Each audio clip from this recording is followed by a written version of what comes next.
Selamat sore Pak Lutfi. Selamat sore. Saya Muhammad Hasan. Ini berdasarkan arahan Pak, saya diminta untuk mengikuti uji kompetensi. Saya diminta untuk menghadap Bapak Lutfi. Baik Pak Yaser, saya juga sudah mendengar penugasan Bapak Yaser untuk mengikuti uji kompetensi Adiatama Pariwisata ahli pertama. Sebelumnya mohon diisi terlebih dahulu Pak untuk formulir calon peserta. Ini silahkan diisi data diri dari Bapak Yaser. Baik. Saya periksa dulu isinya ya. Oke. Untuk sebelumnya Bapak Yaser, apakah sudah mempelajari untuk standar kompetensi yang akan kita ujikan? Izin Pak, belum Pak. Mungkin bisa Anda beri pada saya terlebih dahulu Pak. Baik, jadi dalam uji kompetensi ini standar kompetensi yang akan kita gunakan itu merunut dari keputusan Menteri Pan-RB nomor 16 tahun 2023 tentang standar kompetensi jabatan. Silakan dibaca terlebih dahulu untuk acuan standarnya di sini. Oh iya, baik Pak. Lalu saya perlu penilaian mandiri dari Bapak Yaser ini untuk meyakinkan kita semua bahwa Bapak Yaser sudah siap dan yakin bahwa dirinya akan mengikuti uji kompetensi. Silakan di checklist untuk penilaian mandirinya Pak. Perlu saya sampaikan Pak bahwa untuk uji kompetensi ini bersifat rahasia. Jadi Pak Yaser mohon tidak untuk menyebarluaskan tahapan uji kompetensi beserta soal-soal yang nanti akan diberikan. Sebelum kita laksanakan nanti, saya titip juga untuk surat untuk yang disampaikan penilaian dari atasan Bapak. Nanti surat keterangan ini akan menjadi dasar penilaian dari pihak lain bagi pelaksanaan uji kompetensi saudara. Ini nanti akan diisi oleh atasan saudara dan mohon dibawa kembali untuk diserahkan kembali ke saya pada hari ujian. Baik Pak. Kalau semuanya sudah, ini untuk formulir persetujuannya yang diisi juga untuk persetujuan Bapak Yaser mengikuti uji kompetensi yang akan kita laksanakan. Kira-kira kalau uji kompetensinya dilakukan minggu depan, bagaimana? Ya insya Allah minggu depan saya bisa Pak, saya belum ada jadwal penugasan khusus Pak. Kalau untuk tempat pelaksanaannya, apakah Bapak menyarankan dilakukan di tempat saudara atau di tempat saya? Mungkin bisa dilakukan di tempat Bapak. Tempat saya Bagaimana Pak? Berarti 1 minggu lagi ya. Iya baik Pak. Sekarang saya sampaikan untuk rencana soal yang akan diujikan Pak. Jadi nanti kita akan melakukan tes lisan. Bapak diminta nanti dapat memberikan bimbingan coaching kepada tim untuk menyiapkan bahan, lalu memberikan asistensi pada pelaku. Ini bentuknya nanti simulasi. Kemudian yang terakhir ada juga tes lisan. Itu berupa soal pilihan ganda sebanyak 10 soal. Kira-kira Pak Yaser untuk pelaksanaan uji kompetensi nanti apakah memerlukan perlakuan tertentu untuk Bapak Yaser saat ujian? Oh enggak Pak. Tidak ada ya? Tidak ada Pak. Terakhir Bapak, setelah kita nanti selesaikan rangkaian uji kompetensi, apabila Bapak ada keberatan atau keluhan terkait pelaksanaan proses uji kompetensi, kami siapkan ini formulir untuk keberatan. Nanti Bapak bisa isi, nanti bisa dikumpulkan setelah saya memberikan keputusan untuk nilai hasil kompetensi Bapak. Silakan diterima Pak. Semangat Pak Yaser, saya tunggu minggu depan untuk pelaksanaan uji kompetensi. Baik Pak, terima kasih waktunya Yang di bawah. Ini saya bawa ya Pak. Siap Mas. Ya, gimana kabarnya? Silakan duduk. Alhamdulillah sehat. Terima kasih Pak.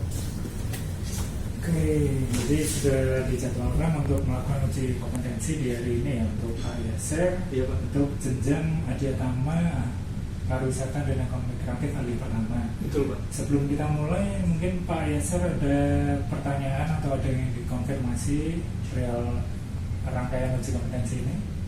So far nggak ada sih Pak, aman semua. Baik, sebelum bisa kita mulai uji kompetensinya, boleh saya minta untuk surat penilaian dari atasan yang minggu lalu saya titipkan. Oh ya, berikut Pak, silakan. Saya baca dulu. Oke, sudah lengkap semuanya. Untuk tes lisan yang pertama, coba Pak Yasser demonstrasikan langkah Anda dalam memberikan masukan agar proposal bisnis seorang pelaku usaha pariwisata dapat selaras dengan kriteria bankable dan bisa mendapatkan pendanaan. Ya. Silakan Pak. Baik Pak, terima kasih atas pertanyaannya. Seperti yang tadi Bapak tanyakan terkait strategi pemetaan potensi pendanaan CSR dari BUMN maupun sektor swasta, saya ada beberapa langkah strategis dan indikator yang akan saya gunakan. Langkah pertama adalah saya akan melakukan mapping yang tidak hanya melihat siapa yang punya dana, tetapi siapa yang memiliki kepentingan yang sama. Kuncinya adalah di sini ada keselarasan sektor. Lalu yang menjadi poinnya adalah analisis gap, di mana saya akan memetakan kebutuhan destinasi. Misal contohnya perbaikan infrastruktur ramah lingkungan dengan key performance indikator keberlanjutan perusahaan tersebut. Lalu yang selanjutnya dalam menyusun proposal kajian, saya juga akan menekankan pada triple bottom line yang kita kenal 3P, yaitu people, planet, and profit, di mana perusahaan tersebut nantinya bisa melihat dukungan ini sebagai investasi, bukan sekedar donasi. Di mana struktur proposal yang saya susun nanti akan mencakup ada 3 dampak, yaitu dampak sosial, social effect, lalu dampak ekonomi, dan dampak lingkungan. Dampak sosial itu adalah bagaimana dukungan ini meningkatkan kesejahteraan komunitas lokal, inklusivitas, dan pelibatan masyarakat adat setempat. Lalu pada dampak ekonomi akan ada proyeksi pertumbuhan ekonomi lokal, peningkatan lama tinggal atau yang kita kenal length of stay, dan penciptaan lapangan kerja baru di ekosistem wisata. Dan yang ketiga adalah dampak lingkungan atau yang kita kenal environmental society, di mana mitigasi dampak lingkungan, konservasi dan sertifikasi keberlanjutan yang akan dicapai oleh destinasi setelah intervensi CSR bukan. Baik Pak, kurang lebih itu dari saya. Cukup banyak. Kita lanjutkan ke sesi kedua, yaitu tes simulasi atau wawancara. Ini sudah saya hadirkan rekan saya dari tempat kerja, ini ada Pak Rian. Beliau akan berperan sebagai pemilik homestay. Jadi pemilik usaha wisata homestay ini punya kebutuhan modal untuk renovasi. Saya minta Pak Yasser untuk setelah melihat profil bisnisnya, apakah skema pendanaan yang Anda rekomendasikan dan apa alasan teknis yang mendasarinya. Silakan Pak Yasser. Oh iya, sebelumnya saya ucapkan terima kasih ke Pak Rian. Senang sekali saya bisa melihat draft proposal homestay Anda ini, dan saya udah sekilas membaca konsep dasarnya, dan menurut saya lokasinya memang punya potensi yang luar biasa ya Pak. Tapi sedikit saya ulik supaya proposal ini lebih bankable atau dalam kata lain lebih nyaman untuk dibaca oleh pihak bank atau investor. Sepertinya memang ada beberapa hal strategis yang perlu kita pertajam nih Pak, agar mereka lebih yakin untuk menyalurkan dananya Pak. Poin pertama, saya bisa melihat deskripsinya memang masih sangat umum Pak, mohon maaf. Dan investor tidak hanya membeli pengalaman menginap, mereka membeli jaminan, apa yang namanya jaminan performa. Yang pertama itu ada soal USP atau Unique Selling Proposition Pak, dimana di sini tuh apa yang membuat tamu memilih homestay Anda dibanding hotel atau homestay lain di sekitar, itu harus menjadi jualan utama Pak. Terus yang kedua ini memang di sini terkait proyeksi keuangan ya Pak, dimana di draft ini, di draft varian ini angka proyeksi pendapatan masih terlihat sangat asumtif Pak.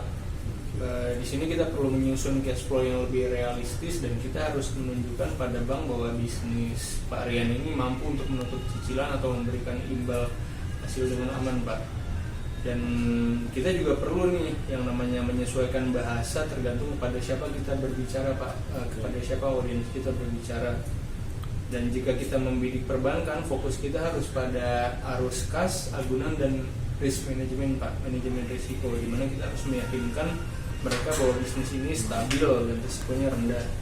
Terus yang kedua itu kita memang perlu yang namanya membidik investor atau CSR, dan perlu menambah narasi tentang dampak sosial Pak jika kita membidik investor atau CSR. Terus menurut Bapak Rian, fokus mana yang saat ini paling mendesak untuk kita pertajam dokumen ini itu perlu ada dituangkan dalam proposal ini Pak? Oke. Baik, kemungkinan saya akan fokus dulu ke perbankan karena itu yang mungkin yang bisa dipersiapkan sekarang. Kalau terkait dengan investor CSR ini kan nggak bisa setiap waktu, harus bertemu ketika mereka ada program atau apa. Tapi kalau untuk bank kan selalu ada program. Baik Pak. Terkait permodalan. Ya, difokuskan dulu yang menurut Bapak Rian titik berat. Baik. Ya, terima kasih Pak Rian. Yang terakhir ini adalah soal tes tertulis. Jadi ada 10 soal pilihan ganda. Jadi silakan Bapak kerjakan. Waktu yang diberikan adalah 60 menit. Bisa dimulai dari sekarang Pak. Silakan dikerjakan ya. Baik Pak.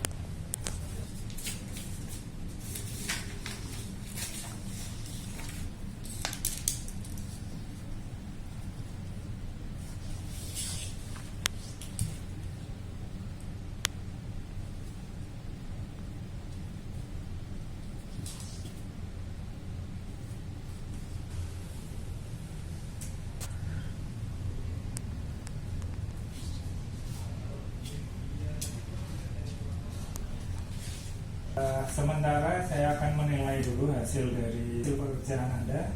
Silakan Pak, apabila ada keberatan, keluhan, pengaduan tentang proses tahapan uji kompetensi ini, Bapak bisa menuliskan di sini sementara saya menilai. Silakan Pak ya. Baik Pak, terima kasih Pak.